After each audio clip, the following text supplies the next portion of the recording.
கர்த்தருடைய பரிசுத்த நாமத்திற்கு மகிமை உண்டாவதாக.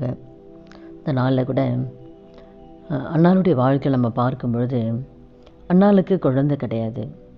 அப்போ அவருடைய சக்கலத்தை என்ன பண்ணுவாங்கன்னா, குழந்தை இல்லாதனால அவளை துக்கப்படும்படியாக அவளை ரொம்ப நிந்தனின் பாதையில், அவமானத்தின் பாதையில் ஏதாவது ஒன்று சொல்லிக்கிட்டே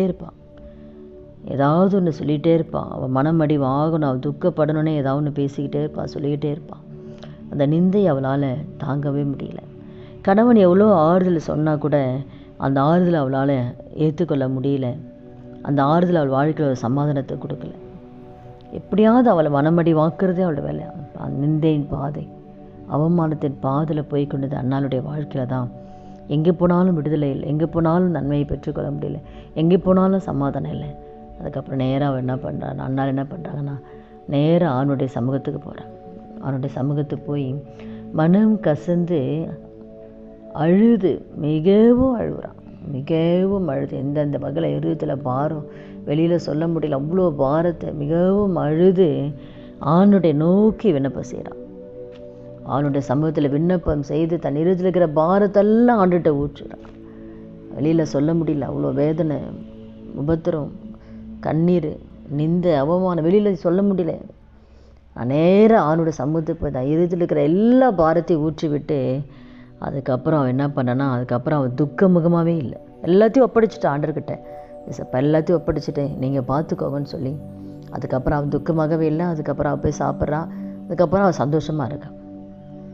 அதுக்கப்புறம் ஆண்டர் அவளை நினைத்தருளே ஆண்டவர் அவளுக்கு ஒரு குழந்தை செல்வத்தை ஆண்டர் கொடுக்குறார். இப்போ இந்த நாளில் கூட அந்த வார்த்தை கேட்குற ஒவ்வொருத்தர் வாழ்க்கையிலையும் நீங்கள் அவமானத்தின் பாதையில் கடந்து போகலாம், நிந்தையின் பாதையில் கடந்து போகலாம். குடும்பத்தில் நிம்மதி இல்லை, வெளியில் நிம்மதி இல்லை, அவமானங்கள், சொந்த ஜாதி ஜனங்கள் மத்தியில் அவமானங்கள், நிந்தைகள், வேலை ஸ்தலத்தில் பிரச்சனை. அப்போ எந்தெந்த இடத்துலலாம் நீங்கள் கூனி குறுகி நிற்கிறீங்களோ, எந்தெந்த இடத்துலலாம் நீங்கள் தலை குனிஞ்சு நிற்கிறீங்களோ, ஆண்டவர் சமூகத்தில் எங்கே போனாலும் நமக்கு சமாதானம் கிடையாது. ஆனால் அவனுடைய சமூகத்தில் சமாதானம் உண்டு. அவள் எப்படி இருதயத்தில் இருக்கிற பாரத்தெல்லாம் அவனுடைய கரத்தில், அவனுடைய சமூகத்தில் ஊற்றி விட்டாலும், இந்த வார்த்தை கேட்குற ஒவ்வொருத்தர் வாழ்க்கையில் உங்கள் இருதயத்தில் இருக்கிற பாரங்கள், கவலைகள், வேதனை எல்லாத்தையும் ஆண்டுகிட்ட ஒப்படைச்சிருங்க. ஆண்டுகிட்ட எல்லாத்தையும் ஒப்படைச்சிட்டு அழுது ஆண்டுடைய சமூகத்தை எல்லாத்தையும் ஒப்படைச்சிட்டு அதுக்கப்புறம் அதை மறந்துடுங்க.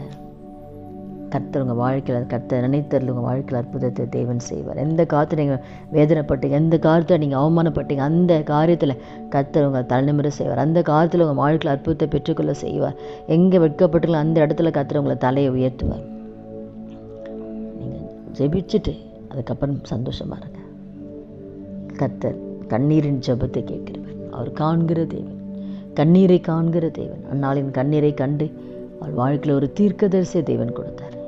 எந்த இடத்துல வெட்கப்பட்டாங்களோ அதே இடத்துல கர்த்தர் ஒரு தீர்க்கதரிசி பிள்ளையாக கொடுக்கும்போது எத்தனை ஒரு பெரிய ஒரு அற்புதமான ஒரு காரியம், எத்தனை ஒரு சந்தோஷமான ஒரு காரியம். அதே போல் அந்த வார்த்தை கேட்குற ஒவ்வொருத்தர் வாழ்க்கையிலும் அந்நாளின் கண்ணீரை கண்டு அற்புதத்தை செய்தது போல் உங்கள் வாழ்க்கையில் இருக்கிற கண்ணீரை அவர் காண்கிற தேவனாக இருக்கிறார். உங்கள் அவமானத்தை அவர் பார்க்குறார், உங்கள் பிரச்சனைகளை அவர் பார்க்குறார்.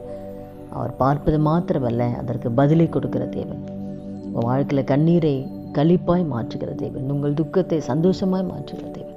அதனால் எந்த பாதையில் போனாலும் சொந்து போகாதீங்க. தேவன் நிச்சயமாக உங்கள் கண்ணீரின் ஜெபத்தை ஆண்டர் கேட்டு பெரிய காலம் செய்வார். ஆனால் நம்ம என்ன செய்யணும்னா, கவலைப்பட்டுகிட்டே இருக்குந்தா ஒன்றும் இல்லை. அவனுடைய சமூகத்தில் பாரத்தை ஒப்படைச்சிட்டு சந்தோஷமாக இருங்க. எல்லாம் உங்கள் கண்ணீர் எல்லாவற்றும் கர்த்தர் களிப்பாய் மாற்றுவார். ஜெபிக்கலாமா? துதிகள் மத்தியில் வாசம் செய்கிற நல்ல தகப்பனே, இயேசுவின் நாமத்தில் நம்முடைய சமூகத்தில் வருகிறோம்.